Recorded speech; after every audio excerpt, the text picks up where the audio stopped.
Hey guys, Don Dieto here. I recently just played in the High Seas pre-release for Flesh and Blood, and I love Flesh and Blood. Before I go on this tangent, I love the game. I love the complexity. I love that it is a high ceiling game. I enjoy the heroes. I enjoy the interaction. But this is like my second pre-release for Flesh and Blood, and it always feels so overwhelming. Like, starting the game constructed, it feels a lot easier because you can buy a blitz deck, and you keep those cards forever, so you can just continuously play with them. With the pre-release, you literally have like 40 minutes to build a deck. You have 40 minutes to pick a hero. And not only that, open like 8 packs, which the 8 packs for pre-release is super sweet. I don't know how people do drafts. I would love to do a draft, but it was inconvenient. They were doing a draft today, but I am 40 minutes away, and I do not want to drive 40 minutes again. But this is my setup. This was my I don't know how well the camera picks that up. This is my, I chose Maryland. Basically, so with this set, they introduce tapping. Literally just tapping for Magic. You tap your hero, destroy a gold token, and then you create a golden harpoon. And also in this set, they changed tokens to be, I guess, for basic. But basically, you put a golden harpoon in your hand, and then whenever you draw a card during your action phase, you can put this in. You can put an arrow into your arsenal, which is pretty huge. So you're constantly fighting for gold, and then you can draw a card with gold and do that. And then the bow itself also loads an arrow, and then everything else kind of irrelevant. But that was my hero. My deck was still kind of bad, I'm not gonna lie. I didn't really have... I'm just gonna take out like the big hits. The big hits and the cards that actually played very well. So Tip the Barkeep. It's a good card. Not in sealed, because I used it like once and it barely worked. Drop the Anchor. This card was insane. Right here. Your next terror attack gets +3 when this hits a hero. Tap them and all their allies they control. That was pretty huge. Golden Tipple. When this attacks, discard a yellow card. If you do draw a card, create a gold. Really huge because you could discard the golden harpoon tokens that your hero makes. So basically you get to draw a card and get a gold for free. Overall, Nimblism was in the set. I don't know if anybody... That was pretty crazy, not gonna lie. Really fun card. Really random card to have. And I feel like Flesh and Blood, they... Oh, also Rabble. Ravenous Rabble. I used this once. And I got it on 4. So I was just like, alright, that's pretty sweet. But overall, had fun. It just... Every time I play Flesh and Blood or like sealed, it always feels like it's such a high floor. Because whenever I was looking and reading these cards, there's just so much text on them. There's so many things and there's so many classes. And I was like, oh, it's only like 3 classes, right? It's just they're all pirates, a ranger, a necromancer, a mycologist. And then a thief, right? Scurv, which is the secret one. But, like, just felt so overwhelming. Like, it's fun. It's a fun game. It's just, like, it asks a lot. Here's a trade that I got. I opened a gold pack. The video will play eventually. And then, I got, like, a golden cog because they raffled it away. I got something for Orsilio. I got this nice gold rare Mutiny on Swiftwater from a little promo pack. I didn't know that these were only for the golden pack from the top of the box. Some people there were kind of like not happy with the golden pack being a thing. and that's fair because like it kind of takes away from opening like packs at a shop. But I wanted to say because like, okay, so I am local to Texas. There's a person in Texas on the Flesh and Blood Discord that just buys like hundreds of cases of Flesh and Blood and then he sells them. Oh, I did pick up some Pokemon, funny enough. I picked up 2 Ethan's Ho-Hos and an energy recycler.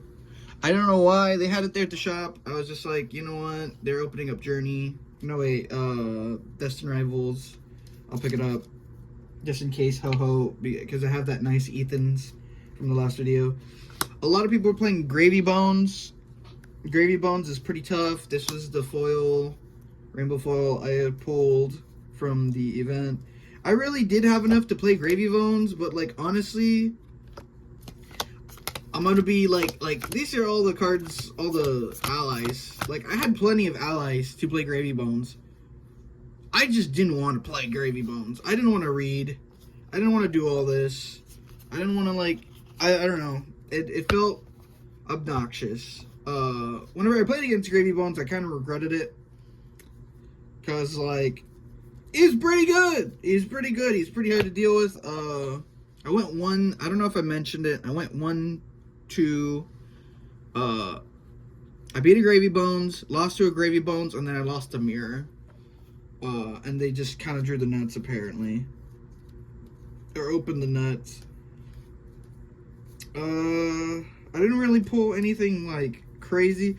It's funny because I just ignored Mycologist the entire time, and honestly, I had some pretty strong cards from Mycologist. And yeah, I got the Scurv, Not So Fast. Not really anything like super desirable for my pulls, other than like, oh, I guess these. It's funny because both of my mech cards, like I got 4 Majestics, I think. Let's wait. See, these are for my packs.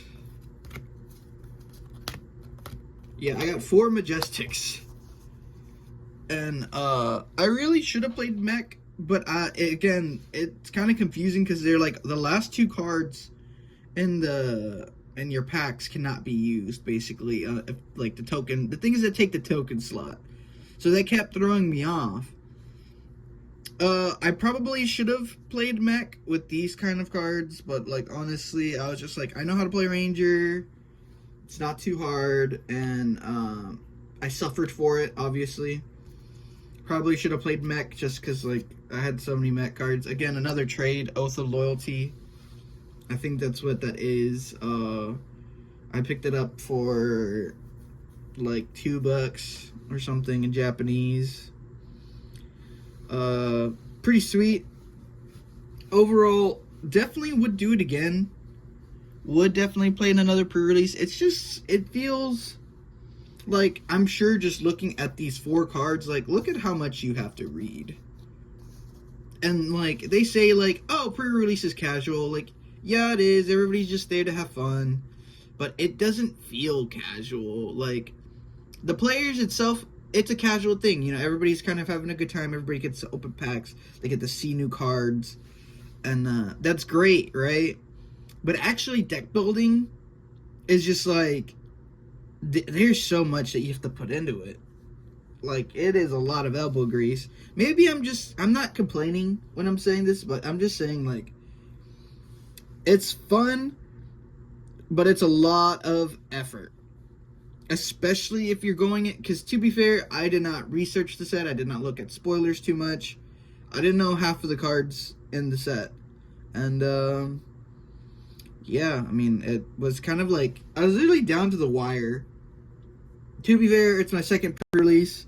I eventually plan to go to a 3rd, 4th, or whenever the next set is. But overall, I had a good time.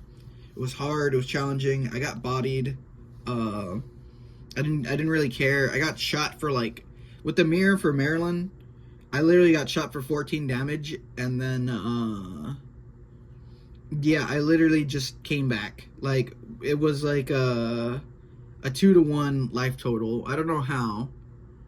I was literally right at the beginning of the game. I just took 14 damage, 14, 15 damage, and I'm just like, after my first round where I beat Gravy Bones, I did not care. I was like, halfway through, I'll be honest, I was kind of over it. I was like tired. I was just like, man, I drove like 40 minutes.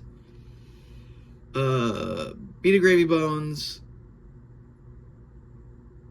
No wait, I lost to Gravy Bones. I beat the Gravy Bones last round. So I lost to Gravy Bones. I was already kind of over it. I was like, man, this fucking sucks. Because me and the Gravy Bones player literally both didn't have a deck, but he had an ally, and he had a card to pitch, so he eventually would have won that. But yeah, that left a bad taste in my mouth. I let an attack go through for 14 damage, and then I was just like, man, I'm over this. I am so over this game right now. That's how I feel. Like, you know those memes where it's just like, oh, talking about Flesh and Blood, and then it's like all puppies and rainbows, and then actually playing Flesh and Blood. And it's just like, it's that bus meme. And put the bus meme in here. But yeah, that's really how it feels a lot of the time. It is so fucking true. But other than that, y'all have a nice day. Like and subscribe. And I'll be talking about the Final Fantasy pre-release. I thought it was today, but I'm stupid. It's next week. So, yeah. Bye.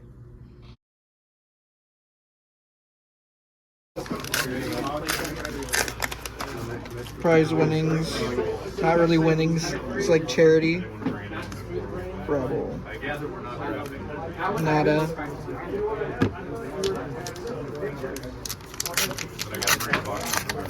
I'm going to. This is